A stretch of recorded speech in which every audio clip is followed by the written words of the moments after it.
Ladies and gentlemen, welcome back to the Firefighters Podcast. On today's episode, we're taking a step back from the front line and appreciating the unsung heroes of the fire service as we're joined by Ashley Spriggs, a member of Leicestershire Fire and Rescue Service Fire Control Team.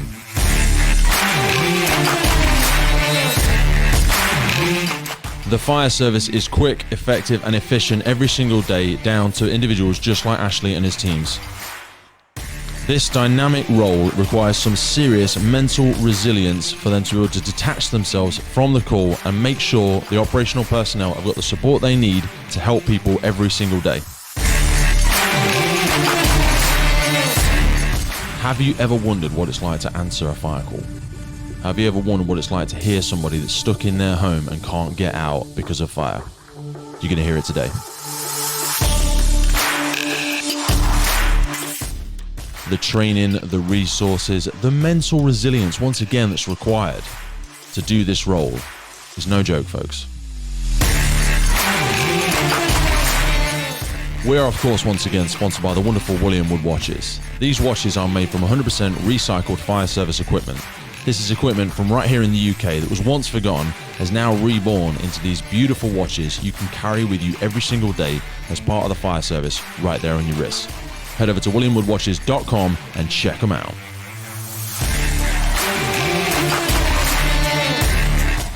Are we ready to hear from Ashley? Let's really listen in and appreciate the work these guys and girls do, supporting all of our operational personnel, with the geographical support, the logistical support, giving us everything we need to be out there helping people every single day. Thank you for tuning into the Firefighters Podcast. I hope you enjoy listening.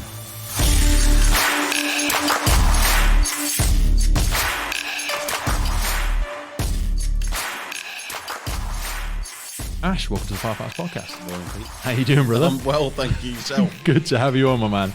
Now, I wanted to have you on specifically because we've spoken before together about unsung heroes of the fire service, and obviously we've had our community educators on from one of the services in the UK, and what you do as a member of our control room staff, from my perspective as an operational firefighter on the front line. Obviously, I have connection with people in your role on a very regular basis, and I'm very aware of how much I lean on people in your job for support, for guidance, for correcting me when I'm unsure about something. But to the wider public, they probably think you play a very small role, like you're just a general operator, a bit like they used to be, just connecting the call, and then you just sit there and don't do anything for the rest of the time. Yeah. I suppose the public may just see us as call takers, which actually play more of a role in the actual operational side of things. Than when I've visited a control room before, I've been blown away by the level of technical, operational knowledge in terms of just our ways of working, our appliances, our equipment, the resources that we have in the service. And when a crew manager like myself or a crew commander or a firefighter is on the front line and they're unsure of resources that are available or something like that, the wealth of knowledge that you hold behind the scenes is such an integral part of what we do. So how long have you been a member of sort of the control room staff? I've been in the control now for 12 years, Pete. 12 years, yeah, man and boy. Boy, are you man now? Is that, I am, yeah, technically a man now, yeah, I suppose, I'm mature. I'm Peter Pan, brother. 34-year-old, yeah, I joined when I was 22, so 22, yeah, a young man, I suppose. So you've seen a lot of changes in the time. I've seen a few changes, yeah. I've seen a change of system, a change of location. Yeah. Every day we have changes, Pete. So you work in the heart of the UK, East Midlands, Leicestershire Fire and Rescue Service specifically. And what surprised me most, in a great way, was that you guys are now, you have been for a long time, I think even since you first started, you're recognised as just as much of a member of the fire service as anybody else in terms of the rank structure, and everything is exactly the same. So you guys are firefighters, crew commanders, and hold the same rank, reverence and sort of value that you add to the service as anything else. Yeah, we follow the same rank structure as Leicestershire as a whole. So we firefighters, although it's firefighter control, crew manager control, watch manager control, station manager. Because I think for a lot of members of the public, they probably think, for all intents and purpose, like you say, they just think you're a call handler. You might be somebody that works for a large multinational phone company, just like, one day you're working for BT, one day you're working for T-Mobile, and one day you'll do some calls for the fire service. It's a very, very different entry. I mean, what first drew you to the job? If I'm completely honest, the advert in the paper. At the time, I never even thought about the fire service. And although my dad was, I think he finished at station manager, group manager level. So your dad was in the fire service? Yeah, as well? yeah. Okay. So all my childhood, I saw my dad going off to jobs. Yeah. I was in the car when the radio was going because he was officer. Officer, yeah. So and I you went would see him out and about. and he honestly said, look, don't go in the fire service, son. He says, No way. He didn't want me to take that path, but actually in later life, he said, do you know what? He said, the fire service hasn't been a bad job. Yeah. And if you wanted to go that way, go that way. And I didn't at that point, but I met my ex-wife whilst I was working with her. All right. Was she a member of the fire service as well? Or? No, we were both selling holidays, actually. So you were a jet setter before this? Yeah, I was a manager in one of the holiday company shops. I think it was TUI, actually. I think it is now. Yep. And she started working for us.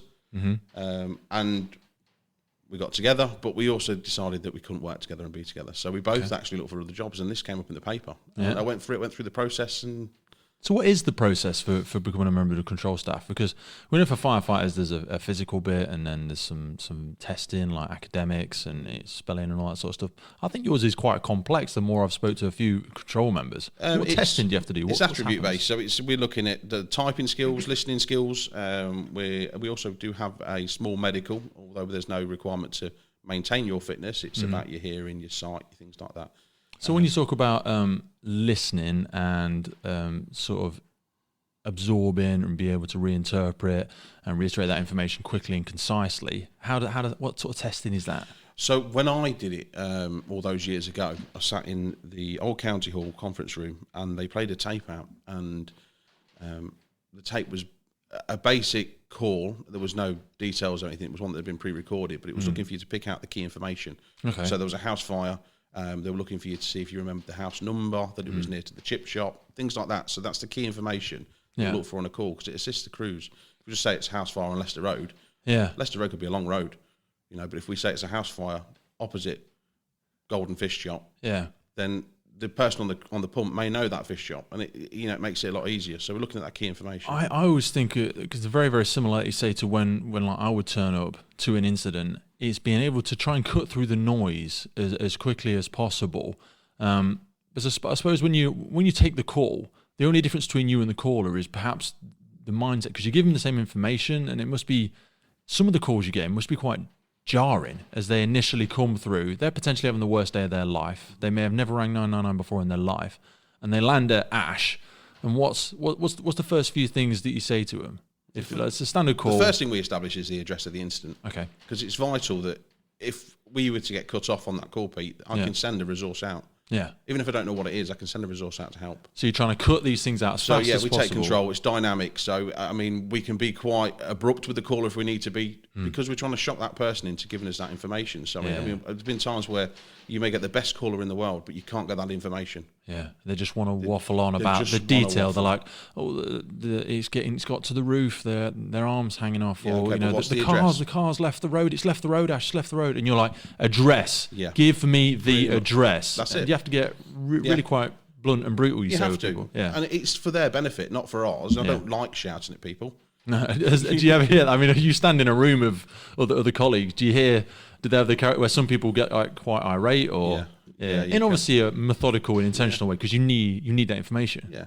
So how soon after the beginning of the call can you start to mobilise crews? How quickly do you decipher what is even needed? What's where you go in? The system does a lot of the work in terms of it picks where the nearest resource is coming from, unless we're working under manual mobilising, things like that. So the system does a lot of the work in terms of we put the address in. We pick a national incident type based on the information we're getting from that caller. Okay. So the call is what's going on there. They will tell us, there's a house on fire. We'll pick fire domestic. Okay. And then we'll send, the system will then do its algorithms and pick the nearest resources based on that incident type, send them out. Okay. But we can. And this is all, sounds silly, but this is all pinging off GPS, or do you go by where the station is or where the physical asset is? It does a bit of both. So it's looking at the nearest resource. So if the resource is at a station, it goes through the Wi-Fi, goes through the 3G network. Yeah. But if the pump's mobile, it goes to the GPS. So it's looking at where the pumps are. So, and it will take in the road speeds. It takes in everything into account. It's quite a clever system. Yeah, so it takes in the road speeds. Yeah, it takes in road speeds. So, and we were talking about unsung heroes. Somebody actually manually puts the road speeds into the system. Wow. So as in, if I'm travelling on a motorway versus a winding country road? Or specific roads. So we're talking about Leicester Road. Really? So right down to that detail? We'll put down, and we can change, the road speeds can be changed depending on, roadworks, things like that. Crikey. Well, very important, though, because like you say, if you're consistently as a crew being mobilised down the M1 or whatever, and for the last 2 months, there's roadworks on the M1. It is absolutely chock-a-block. And okay, we can go down the hard shoulder, but it is going to hamper our progress. So that's a constantly dynamic, adaptive system. Yeah, constantly. So we talk about retained availability and retained going to jobs on call. And so for people that aren't retained on call... the old term's retained. Yeah. It's more commonly known as firefighters that don't necessarily stay on the station, but they're mobilised via like an alerter. Yeah. So there's a slight delay in that as well. There's a slight delay in that, but that delay time can be amended based on anything that's going on. So if they've been and it's looked at constantly and reviewed, that what is their average turn-in time?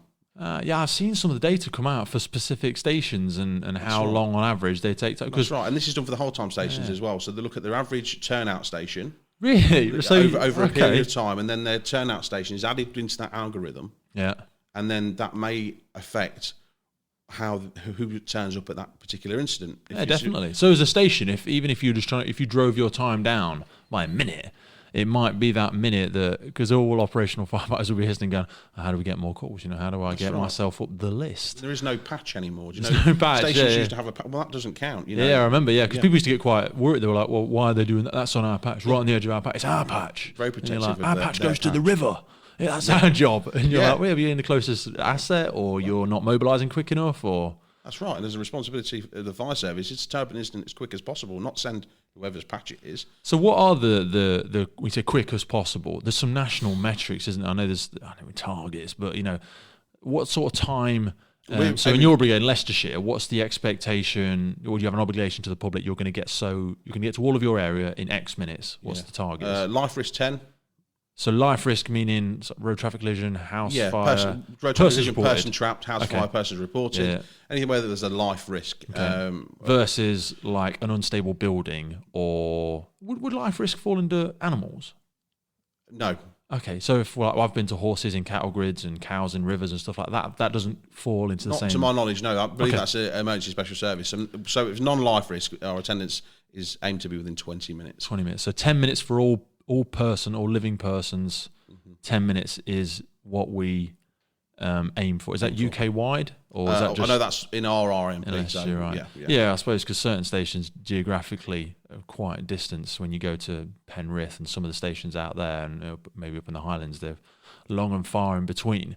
So we've got life risk, ESS, emergency special service. What are maybe the top 5 types of calls that you tend to send people to? Automatic fire alarms. Automatic fire alarms. More automatic. So what's that for alarms. People that aren't sure? Might sound obvious, but it's a premise that's as a site alarm, and so it's not like the alarm somebody's got in their kitchen. No, that doesn't go to you. We class that as a domestic fire alarm. Yeah. So an automatic fire alarm may be something like a high-rise premise or an industrial commercial site. Alarms monitored by an alarm receiving company. Okay. And they'll pass the call through to us on So activation. all the alarms in like a high-rise building, they patch into a control board in the reception area, usually find it or something like that. That's managed by somebody, a company, an external independent company. So is it them that ping you? How do you get the response? They give us a call. Well, it depends. There's actually still somebody that rings you, or is it just electronic? Yeah, there's 2 methods. We have auto dialers, so that's where a call's automatically forwarded to us, and our site alarms, fire service site alarms, are generally auto dialer. Okay. So when they go off, that automatically rings through and it plays a recorded message. There's a recorded message, right? Yeah. But generally on commercial industrial sites, it is an alarm receiving centre that calls that through. Okay. And then from there, what's your... Because you guys have started... filtering calls. Filtering, yeah. Yeah. What does that mean, really? That is auditing what we're going to respond to, basically.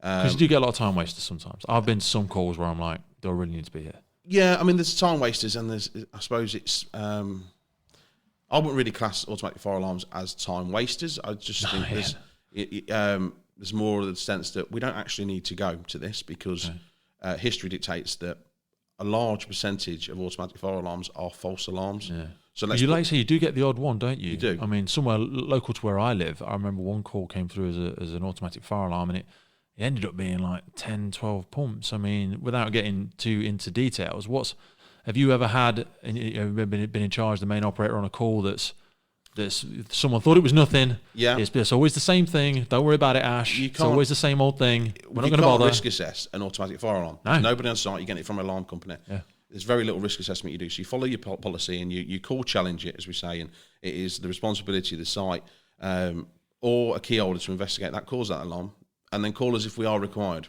So what if the key holder lives like 10 minutes? Because a lot of key holders do. They don't live on site necessarily. I mean, some like schools, sometimes the caretaker lives next door, but sometimes it might be 10, 15 minutes away. So do you say, the key holder that's called us, you need to go and investigate it first, and then ring back? Really? I mean, we're talking there that you'd be thinking maybe out of hours. Generally, these calls may be received in office hours.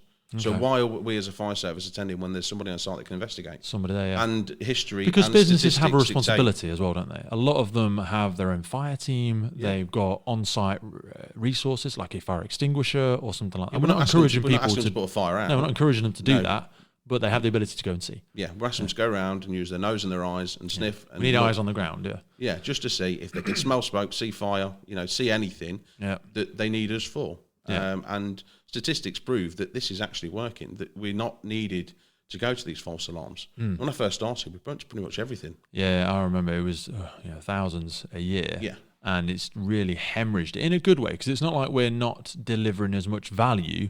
We're getting far more specific about what we're going to. And that time away from an AFA, where we didn't need to be, can be spent training, can be spent, doing the community fire safety work, risk work, because, crewing is not always what it used to be, and the domestic risk of the population is just growing and growing. Mm-hmm. So how much what would you say is the percentage of calls that you do need to go to versus you don't? Do you have people that habitually call? Do you have your, I don't want to say time wasters, but people that, because some people get a little bit of a buzz from the emergency services. We do, yeah. They like talking to control staff. Ash might have his fans listening who I ring 999 all the time. No, Leicestershire Fire Control are actually quite lucky in that front. We get the odd one, and we have had over the years, but generally do you just block we don't the numbers, get the or how does it work? We don't block numbers. Are you not allowed to? Well, there's a system called Roma. So what this basically is if you're calling from your mobile, so you're with O2, for example, and you make 909 calls, we can request that number be blocked. Okay. And you submit that to O2, would you? We would do, yeah. After so many, we would submit that to O2. But at the same time, is the Roma system basically will pick up any network. If your signal is low with O2, it picks up any network. And I'm sure most people have seen it on the phone. It says emergency call only.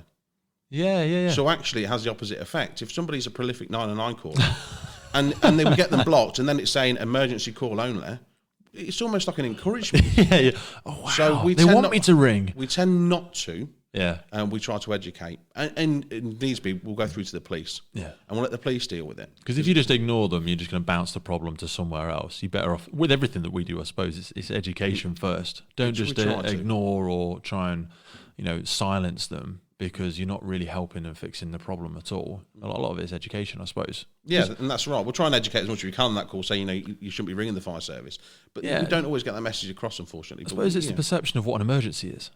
Some people might think an emergency because I also see both ends of the spectrum. Like, have you ever had like an elderly person call? I've been to some elderly properties where you're like, you should have rang a long time ago. You've been struggling for a long time. And then, not always the younger population, but perhaps somebody of a different lifestyle, different socioeconomic level will call emergency services because they're just locked out of their house. And I've heard you do that, Ash. That's what you do, isn't it? You come and help me get in my house. Whereas you have some members of the public who are really struggling, that have got very real fire concerns. Or how do you stop yourself letting your own values and emotions get involved when you've got somebody who really doesn't appreciate the purpose of the emergency services versus somebody that needs us but doesn't feel confident enough to call? That's a difficult one. I mean, I always, as an officer in charge, I have the authority to go to things. Okay. So if I believe the fire service will be of benefit to that individual, I can send a resource out. Yeah. So if I'm getting a call from an elderly occupier that sounds vulnerable, that sounds like they could do with that little bit of help. We've got lots of options, so it might not necessarily be let's send a resource out now to help them out. I mean, if we're talking out of hours, we're talking middle of the night in the winter, then the only resource I've got is a crew. Operational crew. Absolutely. Yep. So, but if we're talking middle of the day and I get a call from somebody my alarm's beeping and, it's, and I'm struggling a little bit, community safety. This is when we talk about those unsung heroes again. Yeah. You've got community educators, you've got risk inspectors, you've got community safety members of the team with lots of different skills, whether it's speaking different languages, even sign language for some of them, come from different cultures, different backgrounds, different races, different religions. So you have got a lot of tools, but it's being able to, I suppose, choose the right one at the right time. But you've still got that moral. You're like, somebody needs to go. Somebody who's struggling here. That's right. And I was thinking, if it was my grandma, come on. What would I want the fire service to do? Yeah. Is it perfect? No, it's not. It's not. But somebody needs to be there. And I always think of the fire service, anybody in the fire service, yourself, anybody that I've worked with, they become a little bit of a master problem solver. We've got a big red box of tools, and we've also got a wonderfully deep, rich team of people behind the scenes that we may not feel like this is our job, but we're quite resourceful people. Absolutely. And we will probably be able to help them get connected, referred, and empower them to get the help that they need, whether or not we feel it's our obligation or our legal requirement to do it. I think that's that. And if we forget that really loses what I think is so unique about the fire service, because people look at you, they look at the fire service as a source of good. It's not just fires. They see you as a source of help, as a source of moral value.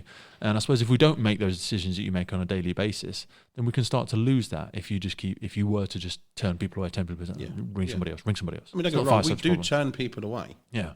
If somebody is ringing in and it is not a fire service requirement to go, if they are not vulnerable, if they are capable of doing what they need to do, then I will not commit a resource to somebody that is capable of doing something when they could be required for a life risk incident 2 minutes up the road. Because you do have limited resources. How often do you find yourself?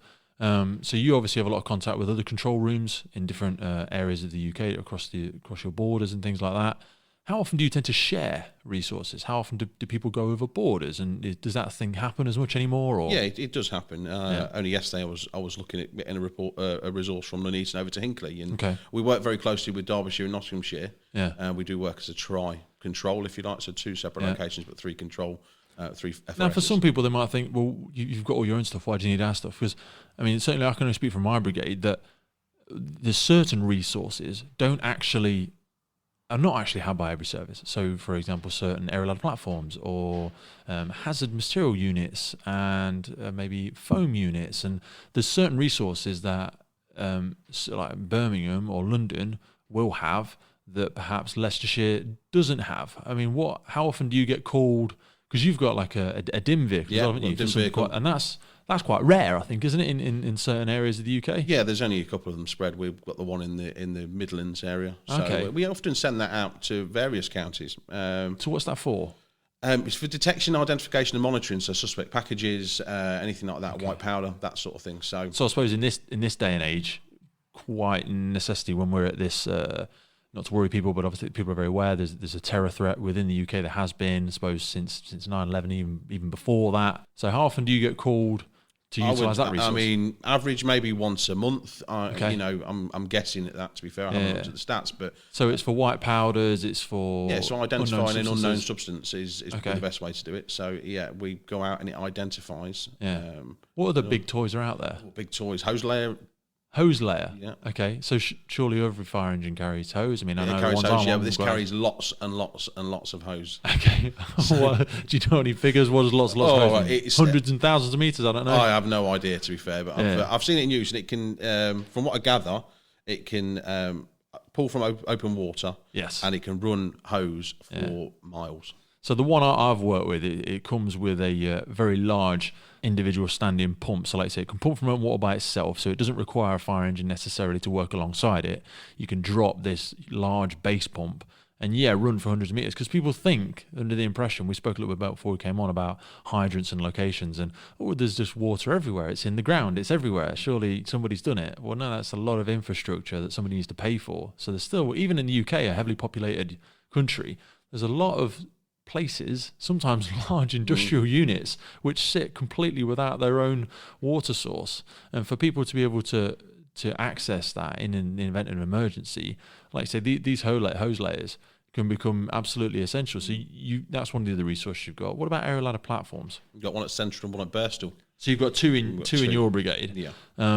I saw one of the ones down in London the other day though, and some of them have got serious reach on them. I think the ones in your brigade reach like 10, 11 floors or something like that. I'm not entirely sure. I know that there's some work to see if we can get something a bit longer. Yeah, because the turntable ladders, I think there used to be one of them in your brigade, but before my time, I think. Long before your time, out. But they do still exist in the UK, and the reach on them is absolutely awesome.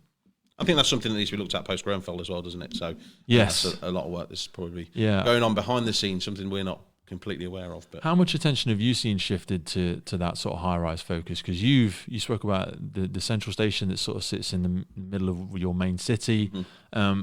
How much of a shift in attention and concern have you seen towards high-rise incidents as a control? Certainly initially, yes, and we put things in place now, extra PDAs, predetermined attendance has increased for certain buildings that have been identified as needing possibly things like that if there was a fire there.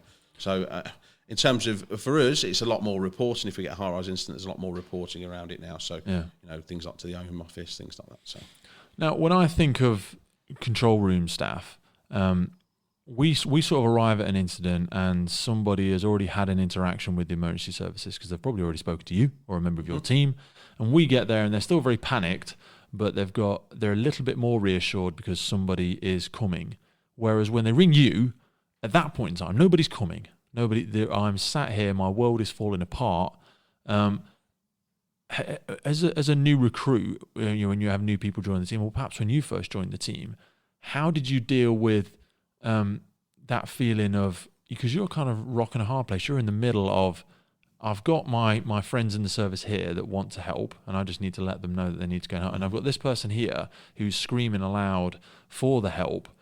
How does it feel in terms of like that helplessness when perhaps you haven't got the resources available, or you're scrambling for a resource from another brigade, or you become aware that you're not going to hit the attendance time, or somebody is giving you information that makes you feel it needs to happen imminently, and you haven't got anybody for 10 or 15 minutes. How do you deal with that? We will always make an attendance, Pete. Really? Always. Wow, there's a statement. Yeah. Always. Eventually, if we are needed, we will attend. Yeah. There's no two questions about that. Yeah, a resource of some form. And we will do that based on the risk. We will move resources that are en route to another incident if we feel that the incident that's been reported is more of a priority. So you pull people off. So if I was sending you on your pump to a bin fire, and then I get a call to say there's a house fire and somebody's inside 2 miles up the road, and you would be the nearest resource if you weren't committed to that bin fire. Yeah. I would send you on. Well, so what do you deal with then when the person with the bin fire rings back and goes... I'm talking bin fire in the middle of the street. I mean, I'd send the next nearest resource on. It's non-life risk. I can get there within 20 minutes. Yeah. I can get a resource there in 20 minutes. And that doesn't matter where that's coming from.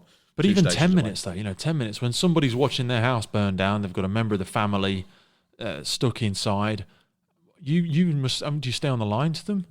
It depends on the situation itself. If we're on the line with somebody, it's generally because we're giving fire survival guidance. Okay. So unless we cannot get rid of the caller in the sense that it's not safe for us to let them go. So fire survival guidance. So is this like if somebody's in property? Yeah. Have you had that? Yeah, well, I've had it once. Where somebody's stuck? Yeah. Yeah. So talk me through that. So we give fire guidance, suppose, all the time. Yeah. We're always telling people to get out, but it's that situation where they can't get out. They are blocked. Their exit is blocked by fire. So how does that change gears for you mentally when you think it's another call and you're like, hey, just get yourself out, get away from the building, and they're like, I'm stuck inside. Your heart does sink. No matter how long you've been in the job, your heart sinks that you've got somebody inside a fire. So what did you say to the person? My one was a few years ago, and since becoming a rank, generally the role of a rank is to monitor. Yeah. So you'd be supporting somebody that's on that line. I've supported a couple of people who've done fire survival, but I've actually... Because you're still listening in, I imagine. Not on every call. Yeah. There's no requirements listening on every call, so it depends on what you sort of feel is necessary. So you'll always sort of listen into the room, if you like, and you'll monitor the screens. And if somebody's starting to panic, you can always almost feel the atmosphere change in the control room when somebody's getting that call fire survival. The eyes glance across and yeah, you hear they it. may well be waving their hands at you. You know, they may well sort of look at you and you can see the look on the face that they need some support. So you'll then support them. But for me, my fire survival was a long, long time ago. It was an incident in, I believe it was New Parks area. And the call came in. It was middle of the night. Female was in a house and the front door was on fire. She couldn't get out. So I started with the fire survival guidance, tended to go back upstairs, pad the bottom of the door, open the window if it's safe to do so. You know, if there's no smoke coming in the room. Pad the bottom of the door. So what we do is tell them to close the doors behind them. Okay. And then pad the bottom of the door with bedding, things like that, to stop any smoke coming through. Stop smoke, but Yeah. So the smoke's often the first thing that's going to Absolutely. kill somebody or knock them unconscious. The fire may eventually take the remainder of their life that's left, but it's often the smoke that's going to overcome somebody. So get in your room, pad the door, open a window. Yeah, that's right. But only open the window if it's going to create fresh air. Okay. So if the fire's below them and the smoke's coming up the side of the building, opening the window and letting smoke into the room is having the opposite effect of what you're trying to do. Yeah. So it's if you open the window, we get fresh air. Yeah. So this person's front door was on fire. Yeah, front door was on fire. I won't go into the details of how it happened. Yeah. So and then partway through the call, she collapsed before I'd managed to get the address. Oh my. I tried numerous times to get the address. Couldn't get it. What? And she was oh yeah, I can't talk. And they're coming in. Front door's on away fire. from So the if I go fire, back upstairs, started getting the fire survival going. So you need to tell me your address and get crews on. And then obviously, I suppose the phone comes away from the air because they're grabbing pillows and they're throwing stuff down, and you're trying to get their attention again. And she collapsed. Luckily, I mean, the system nowadays it uses. She collapsed, and you're just. And I'm like, I haven't got an address. Yeah. What am I going to do? But we have a system. We had a system then called System X-Trace, and now it's known as ISEC. So ISEC presents the caller's mobile or a landline. If it's from a landline, the registered address will come up on our system straight away. Yeah. Yeah, we need it. Mobile phones work very similar. It gives us an idea of where that person's calling from. Within it pings off the nearest cell towers. Off the nearest cell towers, doesn't it? And every time it repeats, it sort of gets a distance. And if you've got one and then another cell tower, it triangulates it. Yeah, I suppose, that's right. Yeah, it's not always right, but it's very close a lot of the time. So you've got a rough idea, but that could be that could be 100 houses. Fortunately, on this call I was taking, she was calling from a landline, so I could use a System X-Trace, and I got the BT operator. I said, I need the address. System X-Trace. Got the address. Managed to send the crew. You had to ring BT. No, they were still on the line. So, right. BT are always sort of in the background, so if the call drops out, you can then speak to the BT operator. They're not listening in, but you can still get hold of them. Oh, right. So the call dropped out. You were able to get that. She collapsed, she dropped out, and I managed to speak to BT, get the address, and mobilise the crews. Wow. And while she was still on the line to me, so she hadn't dropped out as in she'd hung up. She'd collapsed. Yeah. The phone was still alive. She did actually start talking to me about a minute later. So she'd only momentarily sort of collapsed. Yeah, made a way to a bit of fresh air and come back. Yeah. But these calls go on all the time, and it's often unsung. I mean, I say all the time, not necessarily within one county, but all the time throughout the UK, over the world, people are being saved because of a control operator. Yeah, because otherwise, the fire service and the ambulance and the police service, with all the best will in the world, we're just bimbling about the country, with all due respect, with great intentions, with good equipment, with great training. But if we haven't got you guys there and girls supporting us, we're not going to be where we need to be, when we need to be, helping the people that we need to help. Every department behind a fire truck is important. Absolutely. From the people that get the tyres on it, to train the people, to the PowerPoints, to the service procedures, to the equipment, to where the hydrants are located. The people, I think we are simply a small atom, and if you break it open, you will see it's like an ant farm. You know what I mean? Millions and millions of people across the whole of the services across the UK, because you share a lot of information, share a lot of resources when you see a new development, a new way of working. I mean, do you guys do CPD and in terms of continual professional development in your role? Because there must have been, you said there have been a lot of changes in the 12 years you've been in the job. There's always changes, new national operational guidance that changes, things like that. We change our policies, our practices based on previous experiences. So we'll look at what we've done and then we'll review it through a debrief and say, can we do this differently to improve our performance? And we'll do it. So the changes come from every angle possible on that one. How much of a technology has been a benefit and a hindrance at times? Because I know before we came on, we spoke about some technology is wonderful and powerful and helps us in many ways, but you can never replace you can never replace the firefighter, you can never replace control room staff. And how many times have you found it a help or a hindrance? More than often a help, to have a system that works. But occasionally, not everything, it has its... It's a computer. It's a computer, it has its issues. Some of my bugs. The people in the control room are fantastic, and they'll... we could work on a pen and paper. If we needed to, we would work. We would get that resource to you on a pen and paper. Yeah. It was a pen and paper and a mobile phone, and we would do the job. People forget that. There's always backup systems, That's what we're there to do, and we'll do it. So you've got to be resourceful. That's right. And we do practice manual mobilising, as we call it. Oh, do you? Yeah, we practice it regularly to make sure. You have emergency drills where, right, okay, that system's gone down, what you can do. That's right, yeah. Because we're a tri-service, we work very closely with Notts and Derby. The system's built that if we were to fall over, in the sense of our systems were to fall over because of a fire in the control room, for instance, that they can mobilise on our behalf, and vice versa if we really needed to. And we can dispatch control operators over to their control room. All these are built in. This resilience is built in. It's all been thought about. But in it's not thrown together. It's not thrown together. No, it might look like it sometimes, Pete, but it's it's challenging. But if all was to fall over, pen and paper. Yeah, it's the people that make always magic the people. Happen.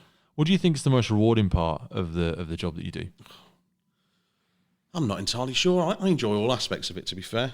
I think the rewarding part is knowing you've done the job well. Do you get that feedback? Because I know as a firefighter, I've not always had as much. Obviously, with GPDR, and we're there to help people not to get involved in their lives. But when you've seen and heard people at their worst, do you hear the end of the story sometimes? Do you ever connect with crews, or do you ever? Yeah, we have to be very careful around the health and well-being of staff. Yeah. So if it's of benefit for an individual in the control room to know the outcome, we'll find out from the crews. So if it's been a particularly traumatic event, perhaps, or and just if they need that closure, if that individual needs that closure, but at the same time, we've got to be very careful that we're not asking crews to think about an incident that they've been through and that's traumatic to them. We're not trying to encourage somebody to have a relive it because constantly. of our we needing to know. So there's ways and means about it. So if as an officer in charge, and I think somebody wants to know, or someone's asked me for an outcome, I may well ring who was in charge of that incident, find out the detail myself, and if I'm comfortable and I believe that individual can cope with it, I may well pass that information on. I may well filter it slightly. Yes. Depending on how I feel. But we've got mechanisms in place in the fire service now that for health and well-being. So. I think it's wonderful to see the change in focus in the mental health aspect of all operational personnel, but it's reassuring to hear that it's not just being given to frontline, because people think, frontline, you're seeing the trauma, you're seeing this. Yeah, but it's a little bit, your job. Sometimes I think there's a door, we're sat in a room now, there's a closed door over there. If somebody was screaming for help on the other side of it, and you just slipped the help underneath the door, and then you never heard if they were okay or not, crikey, the mental health web that can build for somebody in your role is really reassuring. That so you guys have got mental health first aiders, and do you get all the same sort of support and structure? Same support is available if we need it. So it's it's moved on leaps and bounds, I think, and I think a big trigger for that for Leicester this year was the Leicester helicopter incident. Yes, I think that was a big trigger because it was such a large incident. We started looking at what we could do better in terms of mental health and well-being. Because the exposure for callers, for operational personnel, and the factor of the media attention and the gravity of it, I suppose, was a big aspect. Right. Yeah. And although it's always been done in the fire service in terms of looking after someone's health and well-being, but that was done through you're managing it on a team. So it'd be, how do you feel about that? Or it'd be the light-hearted banter. Was the way that we... Let's have a coffee, let's talk about it. What do you reckon? Yeah, I saw this, I saw that. Okay, how did it make you feel? What do you think about it? That was pretty much it. Yeah. That was how you got through it. But now I don't doubt that still happens, that we still have those coffee moments and checks. And they're essential, absolutely. But there's mechanisms in place that we're looking at seeing whether that person needs a little bit of help. We're recording it better. We're doing as much as we can. And we've been willing to invest in that professional guidance and support. And I know that we work closely with police and things like that who are very good with their mental health support, and some of the experts, doctors, resources, upskilling and investing in people to have that skill set. Because you even within the team, you don't just refer it out. Some of you are have had mental health training. Yeah, a lot of us. I think a lot of the managers have had mental health first aider training. Okay. We also have TRIM trained staff, which is trauma risk management staff. So helping you identify I'm not indicators. a trim member of staff. I know a few people that are, but essentially that control room will notify the trim coordinators of an incident that may have the potential to impact somebody's health and well-being. Yeah, and sometimes that's all it takes. It's that awareness. It's that talking about it. But I think people think of mental health like something you need to fix. Oh, you need help with it. You need to fix it. No, it's not. Sometimes you just need to listen. Sometimes you just need to acknowledge, offer support, signpost to a professional if that's what's required. But the worst thing you can do is try and sweep it under the carpet, try and ignore it. Certainly in your role as well, because the next call is coming, next call is coming, and it's not. You don't want to keep burying stuff. Don't want to keep burying stuff because it's gonna stick its toe out somewhere else. How have you been able to you've been over a decade now, detach from sort of family life versus work life versus health and fitness versus social time? Because at times you work nights and it can be quite a high pressure job. How have you found in your career detaching that? Personally, never really an issue. I always joined the job and knew that I'd miss Christmases, I'd miss Easters, I'd miss birthdays, where I was needed. So I was always in that mental mind frame that's going to happen. It's not ideal. I mean, everybody tries to accommodate everybody else, and I think that's a big part of it. We're a team, and if we can cover somebody so that they can have their birthday off, why wouldn't we? Yeah, if they've got family or children or an elder. Yeah, that's right. I mean, personally, on the childcare front, although I'm separated from my wife now, we've got 2 children together. And when we were together, working the fire service shifts was actually a benefit. Strangely enough, it was a benefit because childcare costs were low. Yeah. And sometimes non-existent. She worked part-time, I worked full-time, albeit I was only out the house for 2 days a week. I get a lot of time with my daughter and my 2 sons. And I'm the same. Taking them to school. I do my other work during the day, perhaps, podcasting or whatever. And then I get to be there on the school in the evening. And then if I go to work at night for 12 hours, they don't really know. No. I have a cuddle, I do bedtime, and then I'll see them in the morning. I'll see them tomorrow afternoon. Yeah, 12-hour night shift, Pete. How lucky you. we do 14-hour night shifts. I know you do. How does that work then for people that are unsure? So we do they might hear that and go, work regs, what's going on there? Yeah, we do 2 10-hour days and then 2 14-hour nights. Yeah. 10-hour days must be easy. Nice short days. Oh, right. Okay. Yeah. How's your rest room there, Pete? So that's how you guys strike that balance. And that's a great way for, I suppose, your employer to recognise the different demands of an intense day shift versus a night shift. Yeah, some day shifts you're glad it's only 10 hours. Yeah. You really are. I mean, some days you think, it's 10 hours. Because also you pick up a lot of other duties during the day because your job is not just taking calls. Like say it's the risk management planning. You can't just have like the helicopter crash happen and then go, oh crikey, I hope another one doesn't happen. There's an enormous amount of, as you said, feedback, reflection, planning for the future. And then all of the development that you do within the teams, I suppose. Yeah, we still manage our development. So there's a lot of on-watch training. We don't sit there idle, or certainly not during working hours. I mean, we have our rest periods during the night where we will stand down, if you like. So we will. And that's essential though, because you don't want to arbitrarily be standing there for no reason. Because when you're needed, it is literally 0 to 100. Yeah, you're going to be high intensity. You need to be very accurate. You need to be very on point. Mistakes will happen at times, but they're not an accepted part of the job. You would need to be because there is quite literally life on the line, on the literal line. That's right, yeah. So you've got to be on it. So it's not. We expected that we manage our training, that we are completing a set amount of training per month, keeping on top of new procedures, new information documents, ways of workings, all that sort of thing. We manage the sickness throughout the brigade, so we'll take all the sicknesses. Do you? Yeah, so because we're 24-hour, we're the only department that is other than stations. Yeah. We manage sort of the out-of-hours aspects of sickness. Okay. So we'll book people sick, we'll book people fit. Yeah. Update the crewing system so that they feed through to the resources. So I think people will probably be baffled listening as to how many roles you guys are. You basically... that's mother father. You mother the brigade in certain ways. You kind of coax it through the day, and then as day staff go home and chill out and whatever. Everybody works hard, but you guys are still there. Yeah, and occasionally everything that happens at headquarters. Also a switchboard. Yeah, not that we like to be. All the numbers are available on SharePoint, and you do not need to come through to control to be put through to another station. Yeah. Hi Ash, what's so and so's number? Yeah, I'm just talking to emergency calls at the minute. If you could look in the directory. Yeah, absolutely. That's what it's there for. Made them available. It's always nice speaking to everybody. Of course. Thanks for calling in.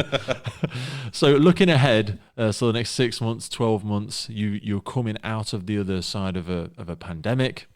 What are the biggest challenges facing control rooms across the UK, or even your own one? Have you managed to cope okay through the pandemic? Yeah, fortunately, we've been okay. We've had no real impact as such. We've put our procedures in place. We're managing social distancing, cleanliness throughout the workplace, even as much as we don't make each other a cup of tea. Really? Absolutely, yeah. It's we are in a bubble. We have isolated. Control room is isolated. No one from the rest of the brigade can come into the control room. Yeah. It must be quite nice in ways. It is. You got those unwanted visitors. I quite like visitors. I must admit, I quite like the odd visitor. The odd visitor. The odd visitor, yeah. But yeah, it's been strange, but we've been okay. Yeah. And I think we're going to get through the other side of it okay. So Ash, we're in National Control Week at the minute, which I didn't even know was a thing, but it's been like a couple of years it's been running now. What's National Control Week? It's a week where we celebrate the unsung heroes of the control rooms. So that's emergency control rooms throughout the country, the world. It's sponsored by a company called APD. Oh, wow. And they started it about 3 years ago, actually. And the first year we got involved, but quite on a small level. And then last year was massive. We did a bikeathon challenge. I know, I saw that. And I saw a lot of stations getting involved in. It was fantastic. How did that work then? We challenged ourselves against Nottinghamshire and Derbyshire control room. Nice. Or they're one control room, so it was just like 1 versus 1. Yeah. Who could compete the most distance on an exercise bike throughout the week? So it was a cumulative distance. We started it on the first day and we ended it at midnight on the last day. So ideally, you're trying to have somebody on it all the time, basically. Pretty much. I mean, it was really hard to do. Control room staff, we weren't going to program extra staff. We were just going to say, if you can manage 20 minutes here and there, get a bit done. Yeah. And we were pre-COVID, we could invite people up to help. And they did the same. So we had stations come and visit. They brought cakes, biscuits, jumped on the bike. Office. It was phenomenal. Social media jumped through the roof. It was great. It was a really good week. Nice to see everybody. Who won? We did, of course. Yeah, baby. Yeah. It wasn't by much. I think if I remember rightly, it was by about 100 miles. Really? I think, it was close. That's quite tight, yeah. Because quite people close. on a bike, you could bang out 100 miles in an hour or so if you're any good at it. Yeah. Did you have moments where you were staring over at it and you're like, nobody's on it? Yeah. Yeah, all the time. Or you just go on it and your legs would be so tired, you just end up doing about 4 minutes. But, just trying to keep it going. Was there like a live count? Was anybody officiating it, or was it just like an honesty pledge that people were going to... Well, we had a board on the wall, and you'd have to write in your distance as you'd done it, because we had just one bike. Oh, okay. So it was the one bike, only one person could be on it at any point. Obviously, was it the same for the other team? It was the same for them. They had their own control room. Because you can have 10 bikes on the go, and 10,000 miles have just popped up from somewhere. That's right. So we had one bike. They had to come to control to use it. We had departments, people from departments coming up. So why did you choose to do a physical? I think we wanted a challenge that we could do in control, but also I was very aware that fitness at work and in general life improves mental health and health and well-being. Preaching to the choir. So I think from that point of view, I was part of the health and wellbeing task and finish group in the fire service, and played a part in that. And I think from that, I thought, let's do a challenge. Let's challenge Derbyshire and Nottinghamshire. I did this in conjunction with them. I sat very closely with them, and went up to Derbyshire and did you just send like a threatening email of, no, come on, if you're big enough. That's it. They were 50% on the planning for it. So they did a great job. And that's why we did it, really, because it got people up and it did motivate people. It was brilliant. It is. It really pulls people together. I was having people in the control room saying they were really daunted prior to the week that the people would be coming up and seeing them and that they have to jump on the bike. And then afterwards, they're sending me emails and people saying, you know what, that was a fantastic week. I felt so much better. It was great. And this year, we're celebrating again now, 19th to 25th of October, we're celebrating it again. And obviously this year is slightly different because we are in a massive pandemic. So we can't, and I said earlier about us being sort of isolated, we can't have people up. No. So we can't invite stations up this year. So again, worked very closely with Derbyshire and Nottinghamshire, decided this year we weren't going to compete against each other. Mm-hmm. We were going to set ourselves a challenge to complete between us the distance covered, the Tour de France, so 2,082 miles over the week. 2,082 miles? 2,082 miles. In a week? Over the week. So just over 1,000 miles per control room, basically. Yeah. And again, this year we can encourage people to join in, help us. So we've put it out to all of the fire service, and they've done the same for Derbyshire and Notts. We've put it out that people can run, walk, cycle, row, swim, whatever they want to do. Yeah. Log their miles, send them in. I love that. And some people feel differently about it. So like, who's keeping track of this? You know what? It's about what it means and what it stands for. Because we've seen it in... remember your brigade we've had on before, Nicola Hobbs, when they did this 1,000-kilo lift, and again it was about inviting as many people as possible to join it. I mean, the British Firefighter Challenge, they've done virtual challenges this year as well.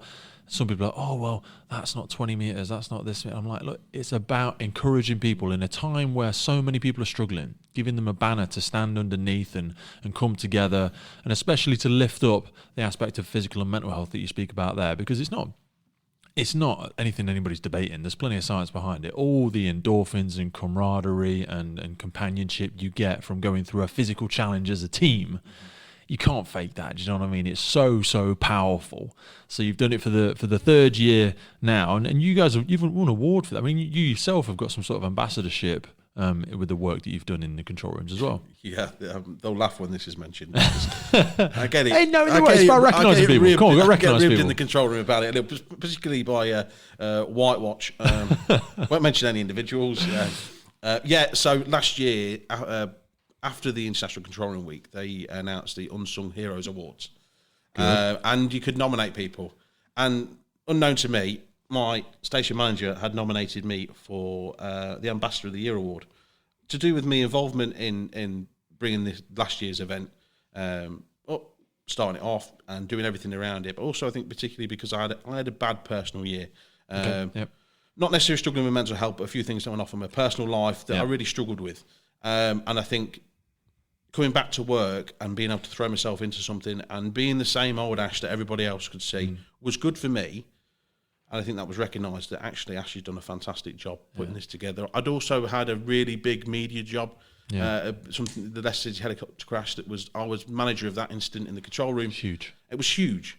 And I think because of the recognition I got from that and nominated me, and then all of a sudden I was in the bottom three. Or the top three, you say. I was the last three, and I got invited to an awards night, and then the awards got announced, and I'd won. Phenomenal. You know, like I never thought. What? I was happy with the nomination. Never mind actually winning the award. Yeah. It was great. But do you think there's something inherently British about we struggle recognising each other sometimes? And we're I think as a nation, I think we're getting better. I think the Olympics helped a lot, but we've not been as proud as perhaps we should be sometimes, because we've got some incredible people in the UK and even as the fire service in general. And I think it's so crucial that we become more comfortable with recognising each other. Because some people come in and they say, "Oh, I did this last week." You know, the old British mentality for me would be like, pride comes before a fall, and don't be all about yourself. Ego. Be careful with the ego. Whereas if we're like in America or something, perhaps you might come in and go, "Hey, that's a high five, Ash. Well, chest pump. Well, that's amazing, brother." Do you know what I mean? I think we're getting there. We're getting better at acknowledging each other. We are, yeah. It definitely needs to happen. It needs to shift a bit more. It happens really quite well in control. I know that if we do something well, we praise, and I think we are getting better as an organisation of praising. But I still think we're missing that when somebody has gone over and above. How do we recognise that individual? Over and above their own ability as well, because this is where it's not about you versus somebody else. We're talking about unsung heroes. Yeah. The unsung hero might be... When has somebody gone that one gone through adversity to help that individual? They've got their job role stops there, but they took that extra step and they helped that individual. You know, that is the unsung hero. Some people think, it's not pulling 10 puppies out of a burning building. Do you know what I mean? That's probably that person's job. To be honest with you, it's going that 1%, 2%, 3% over the line, over and above what was asked of them, and it could be so small yet so significant. And I think we are getting better at that. It's great to see we're moving a bit closer to it, and it'd be great to see it continue. Thank you for coming on today, and thank you for illuminating for people one of the really crucial aspects that we have and the roles that play inside the fire service. Stay safe out there, mate, and I'll see you soon. Take care. There it is.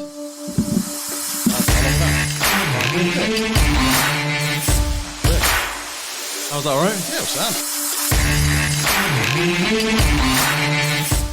Well, there we have it, folks. Another incredible episode. I wanted to introduce you to Ashley and the team to ensure you can really appreciate how many roles are inside the fire service and what they do for us. It's so easy to think that it's just the firefighters out there on the front line doing this, but you know what? There is such an incredible team behind us. These unsung heroes are what make us what we are. And I want to thank Ashley and his team and all fire service personnel up and down the UK, whether it's control room staff, receptionists, admin support, water, logistics, risk, community safety. There are so many roles out there that perhaps members of the public know nothing about, but that's what keeps us safe every day. Thank you for coming back and listening to the Firefighters Podcast. I sincerely hope you took some value from today, and I hope you feel inspired by the people that are out there helping us. New episodes come out every single week, so head over to the Facebook page, the Instagram page, and make sure you're catching those sound bites of incredible examples of the guests we have on.